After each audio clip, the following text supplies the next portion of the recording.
ایک سوال اور اس کا آسان سا آپ کو جواب دوں تاکہ آپ کو سمجھ آئے آپ کے وجود میں اور امام زمانہ کے وجود میں ربط کیا ہے. جو ربط ابھی برقرار ہے لیکن ہم اسے محسوس نہیں کر پاتے. کبھی آپ نے سوچا کہ جیسے محرم کا چاند نظر آتا ہے ہم اتنے بدل کیوں جاتے ہیں؟ جیسے محرم کا چاند نظر آتا ہے بندہ غمگین ہو جاتا ہے. کیوں ہم غمگین ہو جاتے ہیں؟ وہ کون سی چیز ہے جو ہمیں غمزدہ کرتی ہے؟ کیا صرف یہی کہ امام حسین کربلا میں شہید ہوئے؟ پھر پوری دنیا غمگین کیوں نہیں ہوتی؟ شیعہ غمگین کیوں ہوتا ہے؟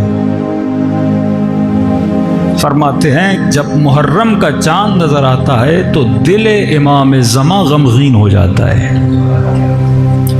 قلب حجت خدا غمگین ہو جاتا ہے.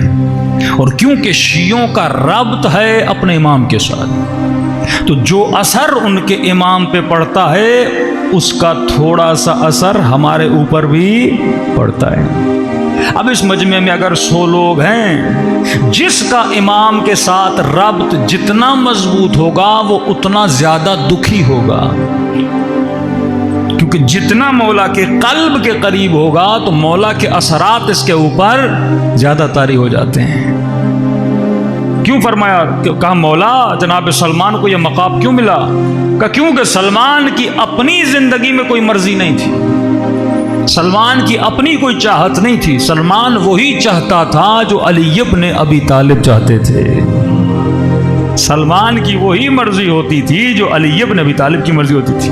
جب آپ کا ربط ہو جائے نا، یہی جملہ اکثر وہابی حضرات شیعوں پر اعتراض کرتے ہیں کہ آپ کا عقیدہ ہے کہ مولا علی جسم نہیں رکھتے، مولا علی اپنا پروردگار عالم جسم نہیں رکھتے، خدا آنکھیں نہیں رکھتا، خدا کان نہیں رکھتا. جب خدا کان و ہاتھ و بدن نہیں رکھتا پھر آپ خود کیوں کہتے ہو کہ علی عین اللہ ہے، علی ید اللہ ہے، علی وجہ اللہ ہے، علی لسان اللہ ہے؟ تو ایک طرف تو کہتے ہو خدا کا کوئی جسم نہیں ہے، دوسری طرف کہتے ہو کہ علی عین اللہ ہے، علی وجہ اللہ ہے، علی ید اللہ ہے، علی عضد اللہ ہے. تو یہ باتیں تو ملتی جلتی نہیں ہے، لہٰذا تم لوگ شرک کر رہے ہو کہ علی کو اللہ کی آنکھیں بنا دی، علی کو اللہ کے ہاتھ بنا دیے. تو آج کا جواب اس کا جواب کیسے دے گا؟ عقل ہو تو بندہ جواب دے، معرفت ہو تو آدمی جواب دے سکتا ہے. مثال کے طور پر میں اس منبر پر بیٹھا ہوں، آپ سب سے پوچھا جائے کہ یہ ہاتھ کس کا ہے تو سب کہیں گے مولانا کا ہاتھ ہے. اور مجمع سے کوئی ہاتھ بلند کرے تو بولا جائے گا کیا وہ مولانا کا ہاتھ ہے؟ کہیں گے نہیں، مولانا کا ہاتھ نہیں ہے، ایک مومن کا ہاتھ ہے. دو چیزیں، ایک مرتبہ میں زبان سے کہتا ہوں کہ مجمع سے فلاں بندہ اٹھے اور پانی کا گلاس مجھے دے، تو آپ نے میری آواز سنی، آپ اٹھے، آپ کے ہاتھوں نے پانی کا گلاس اٹھایا اور مولانا کو پانی پلا دیا. لیکن ایک مرتبہ میں منبر پر بیٹھ کر کہوں نہیں، سوچوں، ارادہ کروں. دو لفظ ہیں، ارادہ اس کے بعد کلام ہوتا ہے، لیکن میں کلام نہ کروں، صرف ارادہ کروں، ذہن ہی ذہن میں ارادہ کروں کہ بھائی یہ جناب اٹھیں اور مجھے پانی پلائیں. سوال یہ ہے کیا یہ میرے ارادے کو سمجھیں گے؟ غور سے سنیے گا، کیا یہ میرے ارادے کو سمجھیں گے؟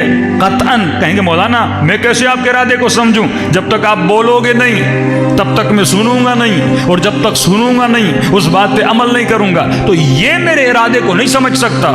لیکن اسی منبر پر بیٹھ کر اگر میں خود ارادہ کروں کہ مجھے پانی پینا ہے تو ہاتھ کو کہنے کی ضرورت نہیں ہے، میرا ہاتھ میرے ارادے کو فوراً سمجھ لیتا ہے. یہاں سے اٹھے گا اور پانی کا گلاس اٹھائے گا، یہ میرا ہاتھ ہے، میرے ارادے کو سمجھ رہا ہے. وہ آپ کا ہاتھ ہے، آپ کے ارادے کو سمجھتا ہے. آپ کا ہاتھ میرا نہیں کیونکہ میرے ارادے کو نہیں سمجھتا، میرا ہاتھ آپ کا نہیں کیونکہ آپ کے ارادے کو نہیں سمجھتا. تو میرا ہاتھ وہ ہے جو میرے ارادے کو سمجھے، میری آنکھیں وہ ہیں جو میرے ارادے کو سمجھے، میری زبان وہ ہے جو میرے ارادے کو سمجھے. کہ علی کے ہاتھ علی کے نہیں ہیں، وہ ید اللہ ہے، کیونکہ علی کے ہاتھ اللہ کے ارادے کو سمجھتے تھے.